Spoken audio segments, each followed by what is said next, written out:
Hi అండి, అందరికీ నమస్కారం. ఈరోజు మీరు చూస్తున్న ఈ రెసిపీ వచ్చేసి చిక్కుడుకాయ పచ్చడి. అదేనండి, బ్రాడ్ బీన్స్ పికిల్. చిక్కుడుకాయ పికిల్ ఎలా తయారు చేయాలో పర్ఫెక్ట్గా ఇలా రావాలంటే ఏమేమి కలపాలో చూపిస్తాను మీకు. ఎక్కడా స్కిప్ చేయకుండా వీడియోని చూడండి. చాలా బాగుంటుందండి. రైస్లోకి 6 నెలల పాటు నిల్వ ఉంటుంది. బయట అయితే ఫ్రిడ్జ్లో అయితే 1 ఇయర్ పాటు నిల్వ ఉంటుంది. రంగు రుచి ఏమీ మారవండి. అప్పుడే పట్టుకున్నట్టు ఉంటాయి మనకి ఫ్రిడ్జ్లో పెట్టుకుంటే. చూడండి ఎంత కలర్ఫుల్గా రెడ్డిష్గా రైస్లోకి పచ్చడి కలిపిన తర్వాత చూడండి చాలా టేస్టీగా ఉందండి. ఎవరైనా ఇష్టంగా తినచ్చు, ఈజీగా ప్రిపేర్ చేసుకోవచ్చు. నోట్లో నీళ్ళు ఊరుతున్నాయండి. అన్నంలోకి ఇలా కలుపుతుంటే చాలా రుచిగా ఉందండి. తప్పకుండా మీరు కూడా ట్రై చేయండి ఫ్రెండ్స్. పర్ఫెక్ట్ కొలతలతో మీకు చూపిస్తాను. ముందుగా మనం ఒక 100 గ్రాముల చింతపండు తీసుకోవాలి.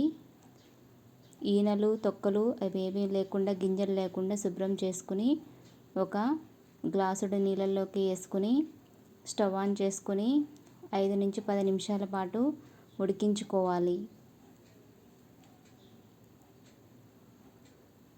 పులుసు చిక్కపడాలండి.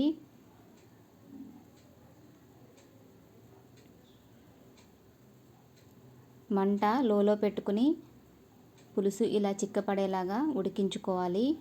దీన్ని మనం స్ట్రైన్ చేసుకుని తొక్కలు లేకుండా గుజ్జుని తీసుకోవాలి. చల్లారిన తర్వాత ఒక కప్పు వస్తుంది, అంటే ఒక 50 గ్రామ్స్ వరకు వస్తుంది. ఉడికిన తర్వాత గుజ్జు మాత్రం 1 కప్పు చింతపండు గుజ్జు అవుతుంది.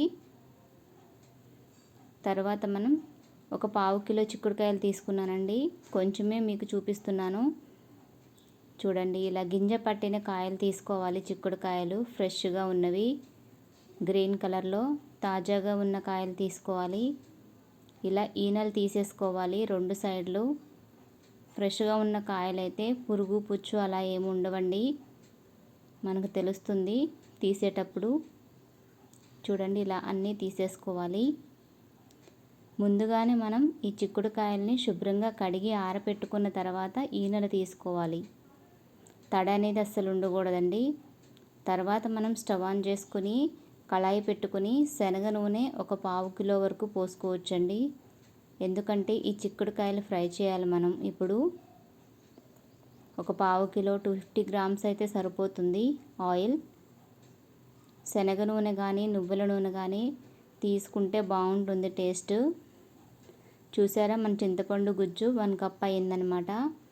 1/2 కిలో చిక్కుడుకాయలకి సరిపోతాయి. ఆయిల్ వేడైన తర్వాత మంట మీడియం ఫ్లేమ్ పెట్టుకుని చిక్కుడుకాయలు అన్నీ వేసుకుని ఫ్రై చేసుకోవాలండి. ఒక 10 మినిట్స్ పాటు చూపించే విధంగా ఫ్రై చేసుకోండి. మంట మాత్రం హై పెట్టకండి. మీడియం ఫ్లేమ్లోనే మనం కుక్ చేసుకుంటే మంచిగా ఫ్రై అవుతాయి అన్నమాట. చూడండి ఎలా బబుల్స్ వచ్చినాయో చక్కగా.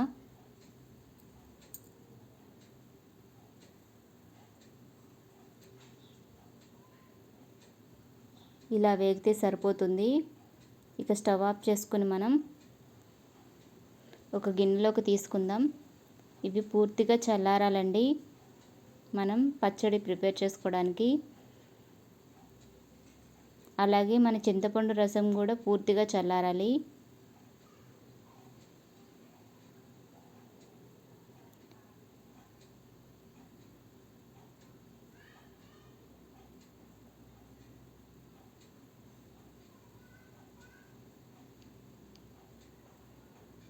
పర్ఫెక్ట్ కొలతలతో చూపిస్తున్నాను మీకు. ఈ విధంగా చేసుకున్నారంటే పచ్చడి చాలా బాగా కుదురుతుంది, మంచిగా వస్తుందన్నమాట.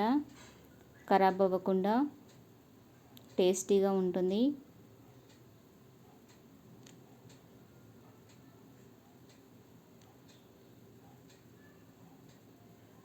తర్వాత మనం ఇదే ఆయిల్లోకి పోపు వేసుకోవాలి. ఎండుమిరపకాయలు, వెల్లుల్లిపాయలు, జీలకర్ర, ఆవాలు, కరివేపాకు వేసుకోవాలి. చూపించే విధంగా. కొత్త వెల్లుల్లిపాయలండి ఇవి, పొట్టు తీసేసుకుని వేసుకోవాలి.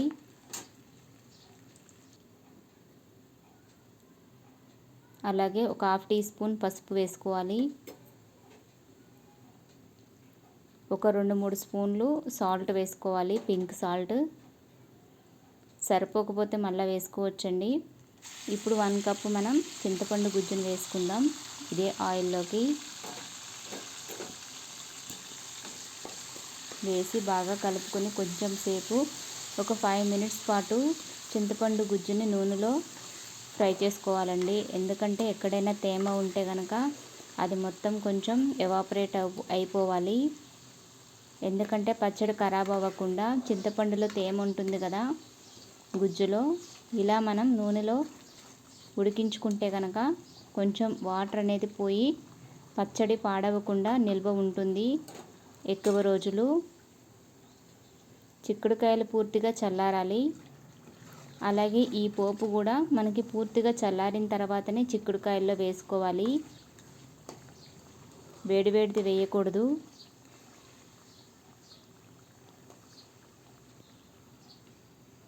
స్టవ్ ఆఫ్ చేసుకుందాం. పూర్తిగా చల్లారిన తర్వాత వేసుకుందాం ఆయిల్తో సహా.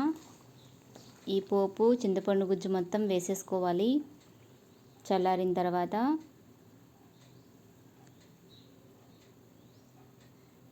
తర్వాత మనం 1 కప్పు కారం తీసుకోవాలి, ఒక 50 గ్రామ్స్ వరకు. అలాగే ఒక 5-6 గబ్బాలు వెల్లుల్లిపాయలు మిక్సీ పట్టుకోవాలండి, పొట్టు తీసేసి. 1 స్పూన్ మెంతుల పొడి, 2 స్పూన్లు ఆవాల పొడి తీసుకోవాలి.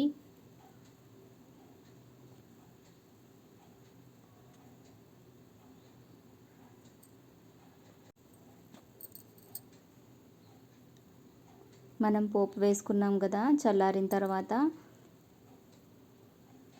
మనం ఇవన్నీ కలుపుకోవాలి. కారం, ఆవాల పిండి, మెంతి పిండి ఇవన్నీ కలుపుకోవాలి. మనం చూపించే విధంగా పొడి చేసుకుని పెట్టుకున్నవి కలుపుకోవాలండి. వెల్లుల్లిపాయలు అయితే కొత్త గబ్బాలు, కొత్త వెల్లుల్లిపాయలు మంచి టేస్ట్ ఉంటాయండి. ఒక 5-6 వెల్లుల్లిపాయలని ఇట్లా మనం దంచుకుని వేసుకోవాలి కచ్చపచ్చగా. అలాగే 1 కప్పు కారం వేసుకోవాలి, ఆశీర్వాద్ కారం. ఏ కప్పుతో అయితే మనం చింతపండు గుజ్జు తీసుకుంటామో అంతే క్వాంటిటీతో మనం కారం వేసుకోవాలి. ఒక 1/2 కిలో చిక్కుడుకాయలకి ఈ కారం చూపిస్తున్నాను మీకు.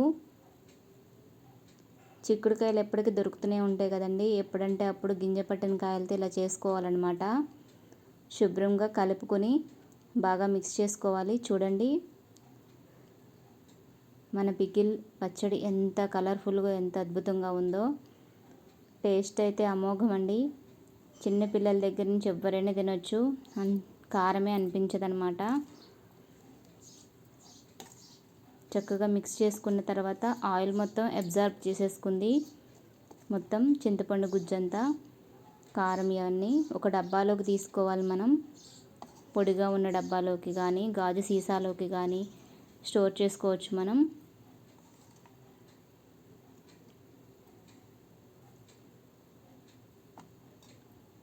ఈ పచ్చడిని మనం 3వ రోజున ఒక్కసారి కలిపి ఆయిల్ అంతా బయటకు వస్తుందండి 3 డేస్ తర్వాత. అప్పుడు తింటే ఇంకా బాగుంటుంది, ఊరి ఆయిల్ బయటకు వస్తుంది. ఏమన్నా ఉప్పు సరిపోకపోతే అప్పుడు యాడ్ చేసుకోవచ్చు మనం 3వ రోజుకి. అప్పుడు ఒకసారి మిక్స్ చేసి తింటే చాలా బాగుంటుంది. చూసారా ఎంత కలర్ఫుల్గా ఉందో పికిల్, చిక్కుడుకాయ పికిల్. మీకు కనుక ఈ రెసిపీ నచ్చినట్లయితే ఒక్క లైక్ ఇవ్వండి, అలాగే సబ్స్క్రైబ్ చేసుకోండి మన ఛానల్ని.